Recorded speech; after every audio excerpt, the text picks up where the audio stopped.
Knox Delaney pressed his thumb against the coffee mug's handle and watched steam rise from the black liquid.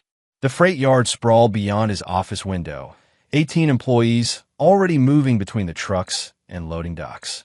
He'd built this from nothing after leaving the Marines. Every dollar earned through sweat and smart decisions. His phone buzzed.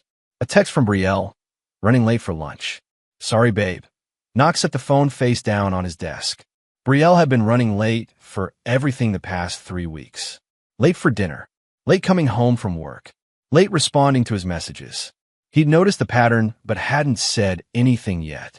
Knox never jumped to conclusions. He observed first. The office door opened, and his uncle Silas walked in, wiping grease from his hands with a shop rag. Even at 68, Silas moved like a man half his age, his shoulders still broad from decades of mechanical work. You eating lunch or just staring at that coffee? Silas asked. Knox stood and grabbed his jacket. Meeting Brielle at the Vineyard restaurant. She'd been acting strange lately. Knox paused with his hand on the doorknob. Silas had raised him since he was 14, after the drunk driver took his parents. The old man noticed everything. What makes you ask? You've been quiet. More than usual. Silas tossed the rag into a bin. Just wondering if wedding nerves got you both twisted up. Knox shook his head. Nothing I can't handle. The Vineyard restaurant overlooked rolling hills of grapevines, their leaves turning gold in the October sun. Knox arrived 15 minutes early and chose a table near the window. He ordered water and waited. Brielle rushed in 25 minutes later, her dark hair pulled back in a way that made her look younger than 29. She kissed his cheek and slid into the chair across from him. Sorry. The candle company had a crisis with the autumn launch. You know how it is. Knox studied her face. She wouldn't meet his eyes directly, her gaze sliding to the menu, the window, her phone. What kind of crisis? Product packaging. Super boring. She waved her hand dismissively. How's your day going? Good. We landed the Portland contract. That's amazing. Her smile seemed forced, too bright. You're going to take over the whole Pacific Northwest at this rate. Knox leaned back in his chair. Tell me about Palm Springs. Brielle's fingers tightened around her water glass. What about it? You haven't said much since you got back. How was the bachelorette weekend? It was great. Really fun. The girls loved the resort. She opened her menu with more force than necessary. Should we order? I'm starving. Knox watched her scan the menu she'd already memorized after dozens of visits here. Her phone sat face down on the table, something she never did when they ate together. Usually she kept it visible, checking messages from friends or work. Which resort did you stay at again? The Saguaro. You know, the colorful one. She still hadn't looked up from the menu. Expensive place. My dad helped with the cost. Wedding gift, sort of. Knox nodded. Wesley Summers had money to burn, and he liked showing it off. Did everyone stay the whole weekend? Most of us. Jessica left early Sunday morning for her kids. Brielle finally looked at him. Why all the questions? Just curious. You were gone 3 days and barely told me anything about it. She reached across the table and squeezed his hand. I missed you. That's all that matters, right? Knox squeezed back, studying her expression. Right. They ordered lunch and talked about the wedding plans, the venue details, the guest list. Brielle seemed more relaxed now, laughing at his stories about difficult customers and sharing gossip from her marketing job. But something still fell off. She kept checking the time on her phone, and when it buzzed with notifications, she glanced at them without opening the messages. After they paid the check, Brielle kissed him goodbye in the parking lot. See you at home tonight, she said. I might be a little late. Meeting some college friends for drinks. Which friends? Just some girls from my sorority. Nothing exciting. She was already walking toward her car. Knox stood by his truck and watched her drive away. In 2 years together, Brielle had never been secretive about her plans. She used to tell him everything, sometimes in exhausting detail. Now she gave him facts without context, answers without explanations, but he pulled out his phone and scrolled through their recent text exchanges. For the past 3 weeks, her messages stopped every night around 9 o'clock. Before Palm Springs, they used to text until 11 or midnight, sharing random thoughts and photos of their day. Knox started his truck and drove back to the freight yard. He had work to finish, but his mind kept circling back to small details. The way Brielle's voice changed when she talked about the trip, how she'd rearranged her toiletries in their bathroom, putting some items in new places like she was trying to create distance from their shared space. At his desk, Knox opened his laptop and pulled up their shared photo account. Brielle had uploaded pictures from Palm Springs, but only a few. Group shots at the pool, a sunset dinner, the 5 women posing by the resort sign. Nothing from Saturday night, which seemed strange for a bachelorette party. His phone rang. The Portland client needed to change their delivery schedule. Knox handled the call, then spent the rest of the afternoon coordinating routes and managing logistics. By 6 o'clock, most of his employees had gone home. Silas appeared in the doorway of Knox's office. "You coming to dinner?" Made too much chili again. Knox saved his work and shut down the computer. "Let's go." Silas lived in the same house where he'd raised Knox, a modest place with a workshop out back and a garden that produced more vegetables than 2 men could eat. They sat at the kitchen table and ate while Silas talked about a transmission he was rebuilding for a neighbor. "You remember when you were 16, Silas said, "and you thought Ashley Martinez was cheating on you?" Knox set down his spoon. "She was cheating on me." "Yeah, but you didn't know for sure until you saw them together. You spent 3 weeks driving yourself crazy with suspicions." Your point. Sometimes the thing you're worried about is exactly what you think it is. Sometimes it's not. Silas refilled Knox's bowl without asking. Either way, sitting around wondering doesn't solve anything. Knox finished his dinner in silence. Silas was right about one thing. Wondering never solved anything. But Knox had learned something important in the Marines. Information was power, and power required patience. Knox got home at 8:30 to find Brielle's car in the driveway. The lights were on in their bedroom, and he could hear the shower running. He grabbed a beer from the refrigerator and sat on the back porch, watching darkness settle over their small yard. Brielle emerged 15 minutes later, her hair damp and her skin flushed from the hot water. She wore a robe he didn't recognize, cream-colored with lace trim around the sleeves. "How were drinks with your sorority friends?" Knox asked. "Good. We went to that new place downtown." She curled up next to him on the porch swing. "Kelly's getting divorced. Really messy situation." "Sorry to hear that." "Yeah, it's awful. Her husband found out she was having an affair." Brielle's voice carried a note of disgust.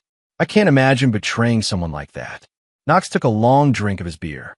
"People do stupid things. Not people like us, though. We're solid."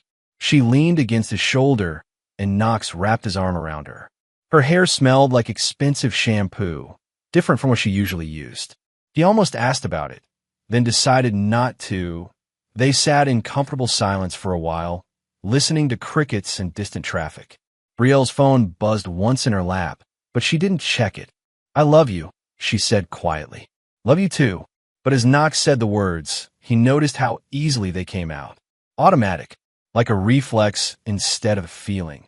The next week passed in a pattern of small observations. Brielle worked late twice, came home with new perfume she claimed was a free sample, and changed her phone password. She was affectionate and attentive, bringing Knox coffee in the morning and asking about his day with genuine interest. But the inconsistencies piled up like evidence in a case he didn't want to solve. Friday night, they went to dinner with mutual friends at a steakhouse downtown. The group included Ira Monroe, a loudmouth guy who worked in real estate and told the same stories every time they saw him. Knox had never liked Ira, but Brielle found him entertaining. They were halfway through their main courses when Ira, 3 drinks in, started talking about bachelor parties. "At least you don't have to worry about Knox doing anything stupid," Ira said to Brielle. "Guy's too straight-laced to even look at another woman." "Knox is perfect," Brielle agreed, smiling at him across the table. "Unlike some people." Ira grinned at the group. "Remember that wedding last summer where the groom got caught with a stripper the night before? His bride found out during the ceremony." Everyone laughed and shared stories about wedding disasters and cheating scandals. Knox listened without contributing, cutting his steak into precise pieces. "At least Coulter didn't try anything stupid at your bachelorette," Ira said to Brielle, waving his fork for emphasis. "Unless he did." The table erupted in laughter, but Knox kept his eyes on Brielle. She froze for half a second, her fork suspended halfway to her mouth. Then she forced a laugh that sounded too sharp. Coulter wasn't even there, she said quickly. He's ancient history. Good thing, said Jessica, one of Brielle's bridesmaids. That guy was bad news. The conversation moved on to other topics, but Knox filed away the moment. Coulter Van was Brielle's ex-boyfriend from college, a musician who dumped her after 2 years to pursue his career. She claimed she never heard from him anymore. Knox excused himself to use the bathroom and pulled out his phone in the hallway. A quick search showed that Coulter was still performing around California and Arizona. His social media showed recent posts from Palm Springs. When Knox returned to the table, Brielle was telling a story about her candle company's latest product launch. She seemed more relaxed now, back to her normal self. But Knox noticed she avoided looking at Ira for the rest of the evening. Saturday morning, Knox told Brielle he was going fishing with Silas. Instead, he drove to his office and used the company computer to do some research. He'd learned investigation techniques in the military, and old habits died hard that Brielle's Venmo account was linked to his email notifications for share expenses. Knox scrolled through her recent transactions, looking for anything unusual. Most were normal: coffee shops, gas stations, restaurants with friends. Then he found it. A payment to Coulter Van for $50 sent Saturday night during the bachelorette weekend. The memo said, "Thanks for everything." Knox stared at the screen for a full minute. $50 could mean anything. A shared meal, concert tickets, payment for music equipment. But Brielle had said Coulter wasn't even there. He opened their shared cloud account and browsed through Brielle's recent photos. Most were from the Palm Springs trip, but several had been deleted since she first uploaded them. Knox checked the trash folder and found them. One photo made his stomach clench. Brielle in a white hotel robe, sitting on a bed with champagne glasses on the nightstand. Her hair was messy, her makeup smudged. In the background, barely visible at the edge of the frame, were men's shoes. Expensive sneakers that Knox didn't recognize. Another photo showed Brielle and her friends at a pool party, but in the background was a familiar figure. Coulter Van, holding a guitar and talking to someone off camera. Knox saved the photos to a separate folder and cleared the browser history.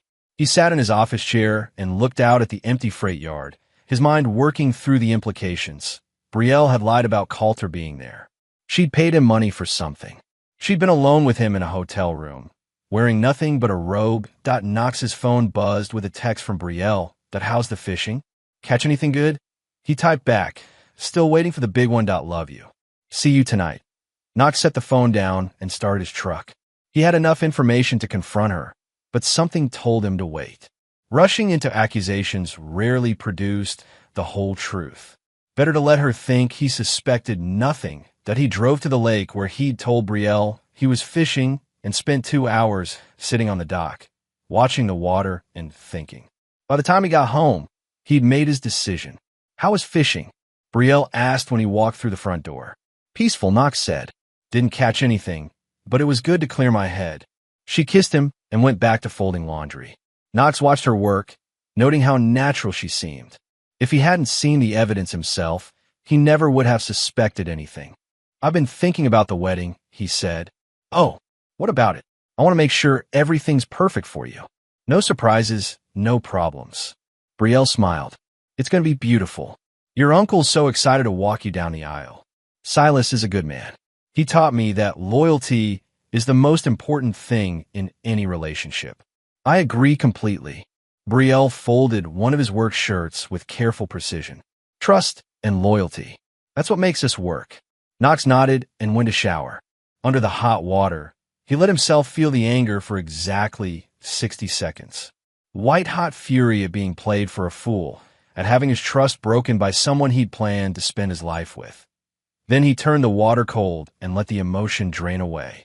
Anger was useful, but only if it was controlled.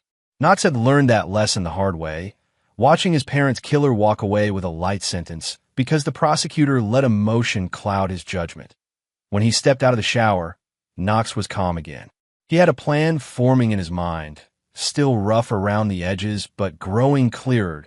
He was going to give Brielle a chance to tell him the truth. And when she inevitably lied again, he was going to make sure she faced the consequences. Sunday evening, Knox made dinner for both of them. pasta with the sauce Brielle loved, salad, a bottle of wine from her father's vineyard. He set the table with their good dishes and lit candles. "What's the occasion?" Brielle asked when she came home from yoga class. "Do I need an occasion to cook for my fiancé?" She kissed his cheek and went to change clothes. When she returned in jeans and a sweater, Knox had already poured the wine. They talked about work and wedding plans while they ate. Knox kept the conversation light, asking about her bridesmaids and the final venue details. Brielle seemed happy and relaxed, laughing at his jokes and refilling his wine glass. After dessert, Knox leaned back in his chair and studied her face. "I've been thinking about Palm Springs," he said, but Brielle's hand paused while reaching for her wine glass. "What about it? You didn't tell me much about what you actually did there." "I'm curious." "We did typical bachelorette stuff. Pool time, spa treatments, too much drinking." She took a careful sip of wine. "Pretty boring, actually. Did you run into anyone you knew in Palm Springs?" "No, why would we?"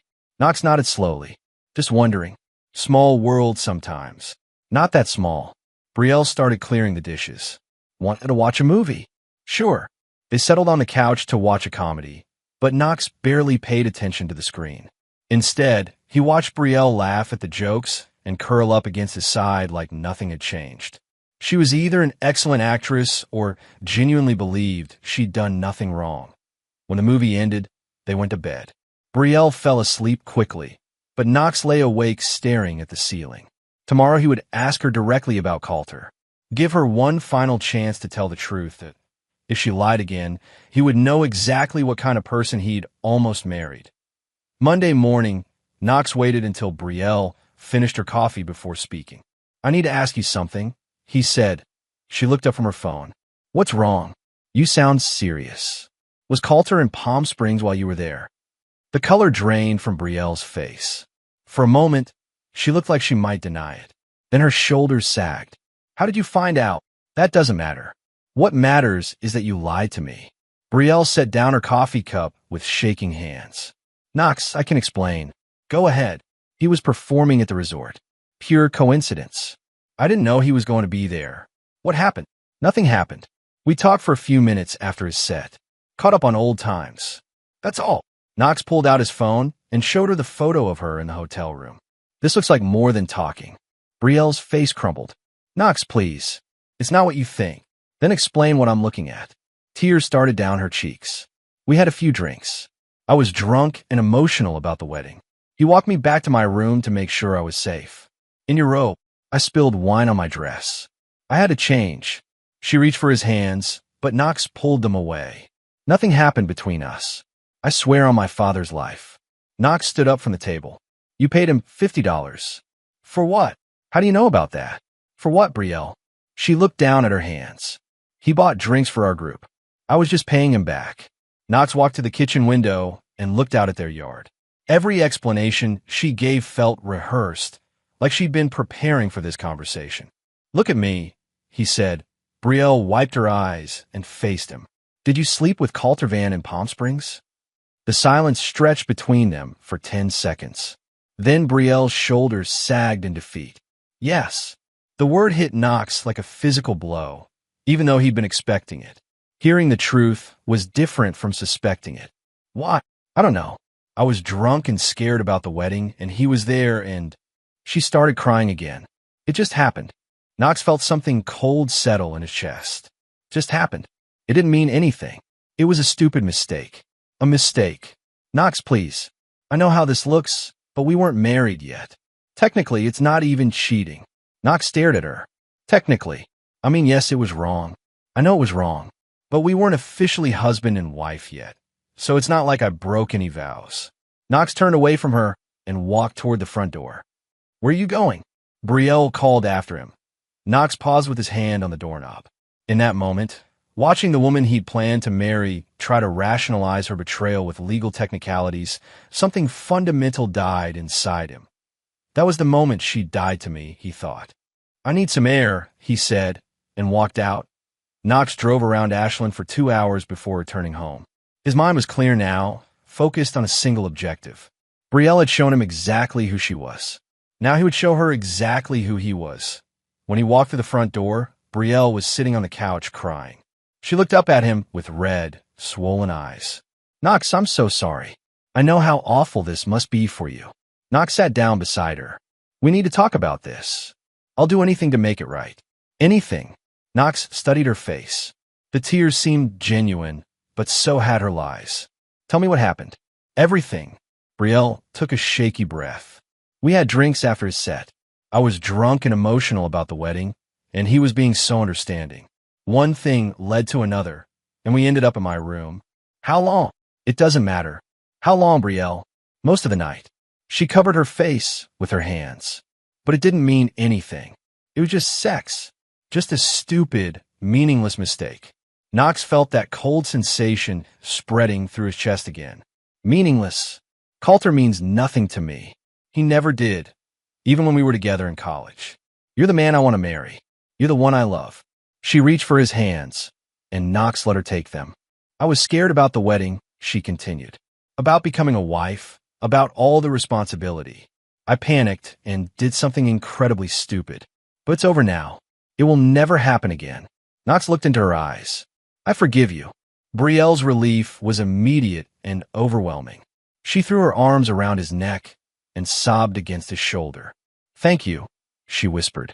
Thank you for not giving up on us. I know I don't deserve it, but I'm so grateful you're still here.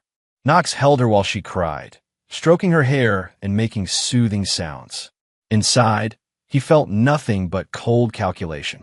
If we can move past this, he said, I want to try, but no more contact with Coulter. Ever. Never. I swear on my life, never again. And no more lies between us. No more lies. Complete honesty from now on. Knox kissed the top of her head. Then we'll get through this. Brielle pulled back to look at his face. Really? You really forgive me? I love you. Knox said. People make mistakes. What matters is how we handle them. She kissed him then, desperate and grateful. Knox responded appropriately, playing the part of the understanding fiancé who was choosing love over betrayal. But as Brielle settled against him on the couch, talking about how they would rebuild their trust and make their marriage stronger, Knox was already planning. She thought he was healing. He was preparing for war. The next morning, Knox began implementing his plan. First, he called the wedding venue. I'd like to make a change to our registry setup, he told the coordinator. I want to run all gift money through my business account for tax optimization. That's not uncommon for business owners, the coordinator replied. I'll need written authorization from both parties. Knox had Brielle sign the authorization that evening, presenting it as a routine financial matter. She barely glanced at the paperwork before adding her signature. Smart thinking, she said. My dad will be impressed by how organized you are. Knox filed the signed document in his home office safe. Now he controlled all wedding gift funds. The following week, Knox scheduled a meeting with the lawyer who drafted their prenuptial agreement. I want to add a clause, Knox told him. What kind of clause? Infidelity provision. If either party engaged in premarital infidelity and failed to disclose it before signing, the agreement becomes void. The lawyer raised an eyebrow. That's fairly standard in high-asset marriages. Any particular reason for the addition? Just want to make sure we're both being completely honest with each other. The lawyer drafted the amendment that afternoon. Knox brought it home and presented it to Brielle as a legal requirement from Wesley's attorney. Your father's lawyer wants us to sign an addendum, he explained. Something about disclosure requirements. Brielle read through the document quickly. What's all this about premarital infidelity? Standard language. Just says we're both entering the marriage with clean slates. Makes sense. She signed without hesitation. Knox watched her write her name and felt cold satisfaction. She just voided her own legal protections. Knox's third strategic move required more subtlety. He began having careful conversations with mutual friends, planting seeds of doubt without making direct accusations. Brielle seemed different after Palm Springs. He mentioned to Jessica during a chance encounter at the coffee shop. Different how? I don't know. Distant. Like something happened that she doesn't want to talk about. Jessica's expression shifted slightly. Did she tell you about running into Coulter? She mentioned it. Said it was no big deal. Yeah, that's what she told us too. Jessica paused, stirring her latte thoughtfully. though she did disappear for a while Saturday night. We figured she went to bed early. Knox nodded. Probably nothing. Wedding stress, you know. But he could see doubt forming in Jessica's eyes. She was remembering details, connecting dots. Knox had similar conversations with 2 other bridesmaids over the next week. He never said anything directly negative about Brielle, just expressed mild concern about her behavior since the trip. Let them draw their own conclusions. Within days, the bridesmaids were questioning Brielle more closely about Palm Springs. Knox could tell from Brielle's increasing defensiveness that his strategy was working. The final piece of Knox's plan was the most delicate. He needed Coulter at the wedding without Brielle knowing about it. Knox created a fake email account and contacted Coulter as a representative of Wesley Summers' vineyard. The Summers family is hosting an upscale wedding reception and specifically requested a folk musician with experience at luxury events, Knox wrote. Your recent performance in Palm Springs came highly recommended by several guests who will be attending. Coulter responded within hours, excited about the opportunity. Knox sent him a contract and deposit, with instructions to arrive early for sound check. This is exactly the kind of gig I need, Coulter replied. Thank you for thinking of me. Knox deleted the email account after confirming the booking. By the wedding day, he would have all the pieces in place: financial control, legal protection, social pressure, and a means to expose Brielle's lies in front of everyone who mattered. 2 weeks before the ceremony, Knox found Brielle on the phone in their bedroom. She was speaking quietly, but he caught fragments of the conversation. I know it's complicated. Yes, I miss you too. After the wedding, things will be different. She hung up quickly when she noticed Knox in the doorway. Who was that? He asked. My cousin in Portland. She's having relationship problems. Knox nodded, but made a mental note. Brielle's Portland cousin was happily married with 3 children. Another lie to add to the growing list. That night, Knox checked their shared cell phone account online. Brielle had been texting a number not in her contacts list. The call started 3 days after Knox's supposed forgiveness and continued every few days since. Knox traced the number through a reverse lookup service. It belonged to Coulter Van. She'd been in contact with him for weeks, despite promising Knox that all communication had ended. Despite swearing on her life that she would never speak to Coulter again, Knox sat in his office and stared at the evidence. Brielle wasn't just a cheater who'd made a mistake. She was a systematic liar who had no intention of keeping her promises. The week before the wedding, Silas noticed Knox's unusual calm during their regular dinner together. You seem different lately, the old man observed while cutting his steak. Different how? Peaceful. Like you've made up your mind about something important. Knox set down his fork. Maybe I have. Want to talk about it? Not yet. Silas studied his nephew's face. Son, I've known you since you were 14 years old. You're planning something. Knox met his uncle's eyes. She's been lying to me, Silas. About everything. You sure? Completely sure. Silas nodded slowly. Then you do what you think is right. But make sure you can live with it afterward. Knox thought about his parents, about the values they'd instilled in him before their deaths. Truth mattered. Honor mattered. Some things were worth fighting for. Are you really going to marry her? Silas asked. Knox finished his beer and set the empty bottle on the table. I'm going to give her the wedding of her dreams. Saturday morning, Knox told Brielle he needed to run errands. Instead, he drove to his office and began planning that if Brielle was cheating or planning to cheat, or had already cheated and was covering it up, Knox needed to protect himself. He wasn't going to end up like the men he'd seen in divorce court, stripped of their assets by women who'd betrayed them. First, he called the wedding venue to discuss the registry. Knox told them he wanted to run all gift money through his business account for tax optimization. The venue coordinator agreed without question. Wesley Summers had already signed off on most financial arrangements, trusting Knox to handle the details. Next, Knox reviewed the prenuptial agreement Wesley had insisted on. The document protected the Summers family assets, but it was fairly standard otherwise. Knox made an appointment with the lawyer who drafted it. I want to add a clause, Knox told the lawyer Monday morning. What kind of clause? Infidelity provision. If either party engaged in premarital infidelity and failed to disclose it before signing, the agreement becomes void. The lawyer nodded. That's not uncommon. Basically, a disclosure requirement with teeth. Exactly. Any particular reason for the addition? Knox kept his expression neutral. Just want to make sure we're both being completely honest with each other. The lawyer drafted the amendment that afternoon. Knox brought it home and presented it to Brielle as a minor legal update. Wesley's lawyer wants us to sign an addendum, he explained. Something about disclosure requirements. Brielle read through the document quickly. What's all this about premarital infidelity? Standard language.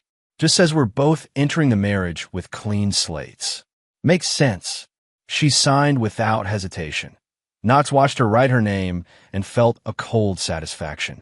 If she was hiding infidelity, she just voided her own legal protections. The third part of Knox's plan required more subtlety. He began having quiet conversations with mutual friends, planting seeds of doubt without making direct accusations. Brielle seemed a little off after Palm Springs, he mentioned to Jessica during a chance encounter at the grocery store. Off how? I don't know. Distant. Like something happened that she doesn't want to talk about. Jessica's expression shifted slightly. Did she tell you about running into Coulter? She mentioned it. Said it was no big deal. Yeah, that's what she told us too. Jessica paused, though she did disappear for a while Saturday night. We figured she was tired. Knox nodded thoughtfully. Probably nothing. Wedding stress, you know. But he could see the doubt in Jessica's eyes. She was remembering details, connecting dots that maybe hadn't connected before. Knox had similar conversations with 2 other bridesmaids over the next week. He never said anything directly negative about Brielle, just expressed mild concern about her behavior. Let them draw their own conclusions. The final piece of Knox's preparation was the most delicate. He needed to get Coulter to the wedding without Brielle knowing about it. Knox created a fake email account and contacted Coulter as a representative of Wesley Summers' Vineyard. He offered Coulter a lucrative gig playing acoustic music at a wedding reception. The family specifically requested a folk musician with experience at upscale events, Knox wrote. Your performance in Palm Springs came highly recommended. Coulter responded enthusiastically. He needed the money, and playing at a vineyard wedding would be good for his reputation. Knox sent him a contract and deposit, with instructions to arrive early for sound check, WY mid-November. All the pieces were in place. Knox had control of the wedding finances, legal protection from Brielle's deception, and the means to expose her lies in front of everyone who mattered. The only thing left was to wait for the wedding day. The week before the ceremony, Silas noticed Knox's unusual calm. You seem different, the old man said while they worked on a truck engine together. Different how? Peaceful. Like you've made up your mind about something important. Knox tightened a bolt with careful precision. Maybe I have. Want to talk about it? Not yet. Silas nodded and went back to work. He'd raised Knox to think things through before acting, and he trusted the boy to make the right decisions. Wednesday night, Brielle's phone rang while they were watching television. She glanced at the screen and declined the call. Who was that? Knox asked. Telemarketer. But Knox had seen enough to recognize Coulter's name on the display. They were still in contact, despite her promises. Thursday morning, Knox woke up with absolute clarity about what he was going to do. Brielle was lying to him, had probably been unfaithful, and would continue deceiving him after they were married. She'd shown him exactly who she was. It was time to show her exactly who he was. Friday night. The rehearsal dinner went perfectly. Wesley Summers gave a speech about family and tradition. Brielle's mother cried happy tears. The wedding party laughed and toasted the happy couple. Knox played his part flawlessly, thanking the guests for their support and expressing his love for Brielle. She beamed at him from across the table, radiant in a dress that probably cost more than most people made in a month. After dinner, Silas pulled Knox aside. You ready for tomorrow? He asked. Knox looked at his uncle, the man who'd taught him everything about loyalty and honor and standing up for what was right. I'm going to give her the wedding of her dreams, Knox said. Silas studied his face for a long moment. Whatever you're planning, make sure you can live with it afterward. I already know I can. Knox went home and found Brielle packing for their honeymoon. She was excited, chattering about the resort in Maui and the activities they'd booked. Knox listened and made appropriate responses, but his mind was already focused on tomorrow. They made love that night, and Knox felt like he was saying goodbye to something that had never really existed. When Brielle fell asleep, he got up and sat by the window, watching the stars and thinking about the moment when everything would change. By morning, Brielle Summers would understand exactly what kind of man she tried to deceive. Knox woke up at 6 a.m. on his wedding day, feeling completely calm. Beside him, Brielle slept peacefully, her dark hair spread across the pillow. In 4 hours, she would walk down the aisle expecting to marry him. Instead, she was going to learn that actions had consequences. That he showered and dressed quietly, then drove to the vineyard to oversee final preparations. The weather was perfect, clear sky, mild temperature, no wind. The kind of day that made photographers happy and brides believe in fairy tales. Wedding vendors bustled around the property, arranging flowers and setting up chairs. Knox checked his watch. Coulter would arrive for sound check in an hour. Still believing he was performing for a stranger's wedding, Knox's phone buzzed with a text from Brielle. Can't wait to marry you today. Love you so much. He deleted the message without responding like the T9 o'clock. Knox's truck pulled into the vineyard parking area just as a beat-up Honda Civic arrived from the opposite direction. Coulter stepped out carrying his guitar case, looking around uncertainly at the elegant venue. Knox walked over before any of the wedding staff could intercept him. Coulter Van, that's me. Are you at the vineyard? In a way. Knox extended his hand. Knox Delaney. Coulter's face went white. What's going on? You're here to play my wedding. Your wedding? But the contract said. I know what the contract said. I wrote it. Coulter set down his guitar case. Look, if this is some kind of setup. It is, but not the kind you're thinking. Knox gestured toward the ceremony space. You're going to perform exactly as agreed. Same songs, same pay. The only difference is that you'll know whose wedding it is. Why would you do this? Because I want you here when I expose what really happened in Palm Springs. Coulter took a step backward. Nothing happened in Palm Springs. Then you have nothing to worry about. Knox picked up the guitar case and handed it back to Coulter. Sound check starts in 10 minutes. Knox left Coulter with the other musicians and drove to the bridal suite, where Brielle was getting ready with her bridesmaids. He knocked on the door and waited for permission to enter.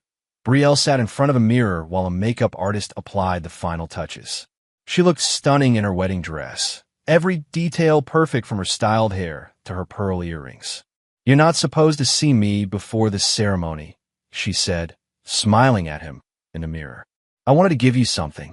Knox pulled a small jewelry box from his pocket. A wedding gift. Brielle's eyes lit up.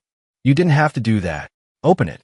Inside the box was a delicate gold necklace with a pendant shaped like a heart. Brielle gasped and held it up to catch the light. It's beautiful. What does the engraving say? Knox had chosen the words carefully. For my wife, who gave me everything. I love it. Brielle fastened the necklace around her throat. It's perfect. Knox kissed her forehead.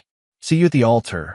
He left before she could respond, knowing it was the last time he would voluntarily touch her.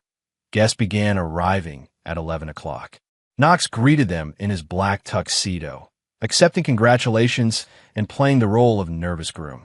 Wesley Summers clapped him on the shoulder and expressed pride at gaining such a fine son-in-law.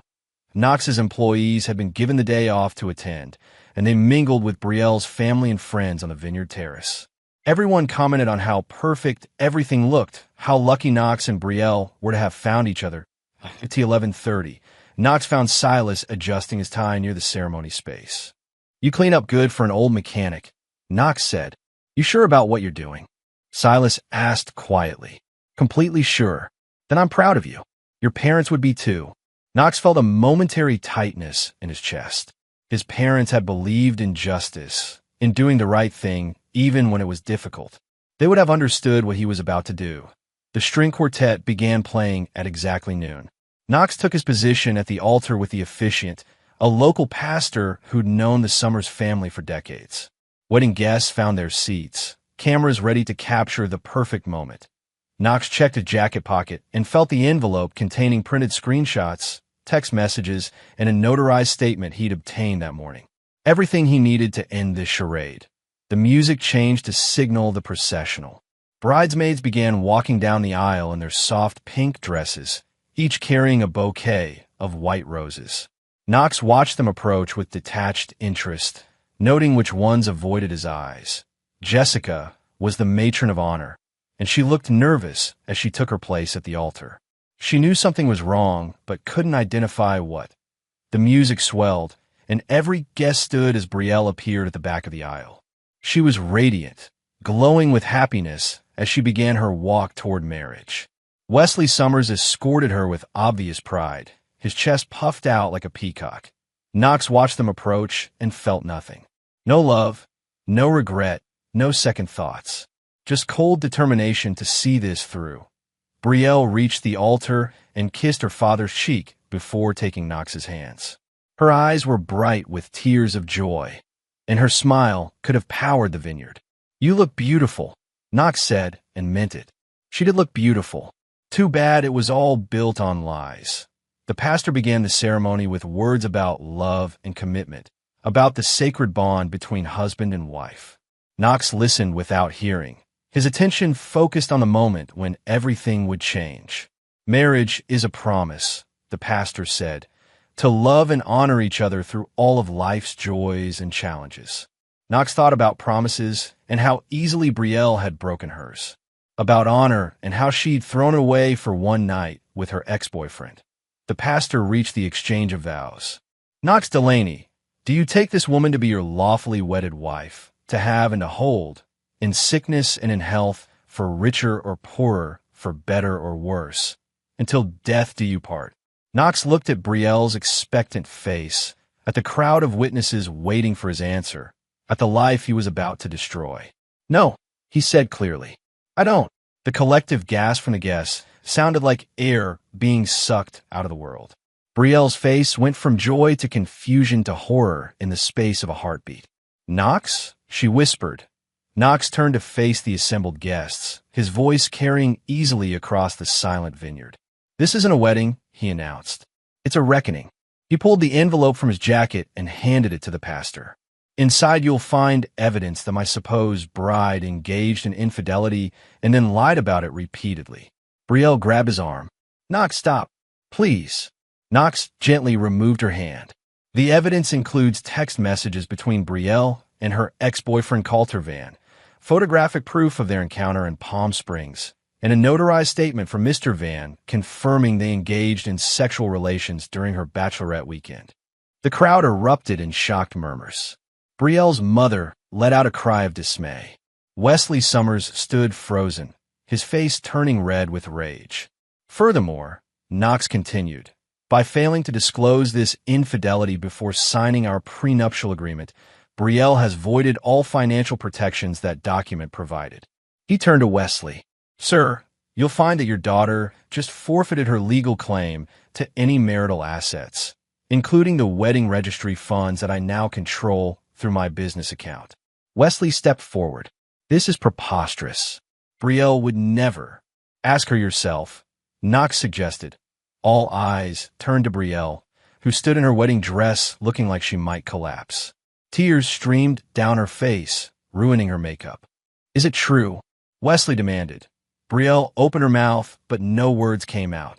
"Coulter Van is here today," Knox said, "playing music for your reception. You can ask him directly if you'd like confirmation." That broke Brielle's silence. "Knox, please don't do this. We can work through it. I made a mistake, but I love you. You love me." Knox's voice was incredulous.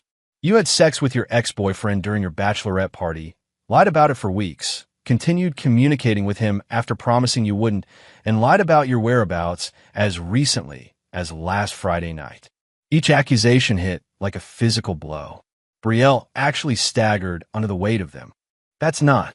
I can explain. You can explain to your father why his family name is about to become a laughingstock in this town."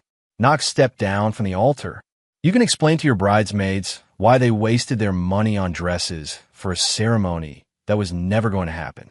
You can explain to all these guests why they drove here to witness a lie." Knox walked toward the parking area, leaving chaos in his wake. Behind him, he could hear Brielle sobbing, Wesley shouting, and guests buzzing with shocked conversation. Silas caught up with him before he reached his truck. "You okay?" the old man asked. "I'm perfect," Knox replied. They drove away together, leaving the wreckage of what should have been the happiest day of Brielle's life scattered across the vineyard like broken glass. BY evening. The story had spread through Ashland like wildfire. Knox's phone rang constantly with calls from friends, employees, and curious acquaintances, but he ignored them all. He and Silas sat on the porch of the old house, drinking beer and watching the sunset. "Feel any different?" Silas asked. "Cleaner," Knox said after thinking about it. "Like I took a shower after being covered in mud." "No regrets?" "None." Silas nodded. "Your parents raised you right before they died. They'd be proud of how you handled this." Knox thought about his mother and father, about the values they'd instilled in him before a drunk driver cut their lives short. They'd taught him that truth mattered, that character was everything, that some things were worth fighting for. "She could have just told me the truth," Knox said. "If she'd been honest from the beginning, we could have worked through it. But she wasn't honest. No, she chose to lie, over and over again. That tells me everything I need to know about who she really is." Knox's phone buzzed with a text from an unknown number. The message was from Coulter. "I'm sorry. I should have told you the truth when you came to see me." Knox deleted the message without responding. Coulter's apology was meaningless now. Over the next week, Knox learned the full extent of the fallout from his wedding day revelation. Wesley Summers had disowned Brielle publicly, claiming she disgraced the family name. Her bridesmaids had distanced themselves, embarrassed by their association with the scandal. The story had made it into the local newspaper's gossip column. Knox received a few apologetic calls from mutual friends who'd initially blamed him for the dramatic confrontation. Once they learned the full story, most admitted they would have done the same thing in his position. Brielle tried calling him repeatedly, but Knox never answered. She sent long text messages begging for a chance to explain, promising to make things right, declaring her love and regret. Knox read them once and deleted them then on Thursday. Exactly 1 week after the failed wedding, Knox's secretary informed him that a woman was in the lobby asking to see him. "Tell her I'm not available," Knox said without looking up from his paperwork. "She says her name is Gemma. Says it's about Coulter Van." Knox paused. He remembered the name from his research.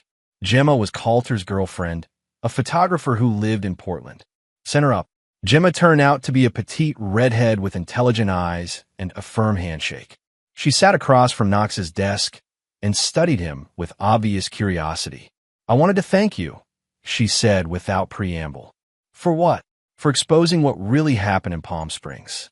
Coulter finally told me the truth after your wedding disaster made the news." Knox leaned back in his chair. "What truth is that?" "That he slept with your fiancée and then lied about it when you confronted him."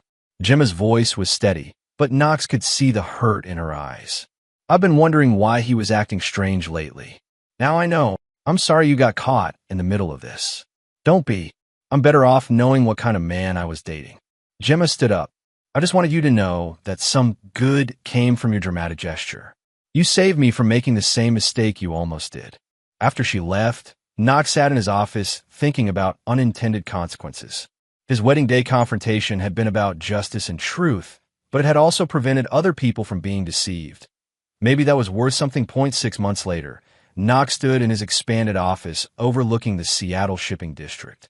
His freight company had grown beyond his original projections, with new contracts in Washington and Northern California.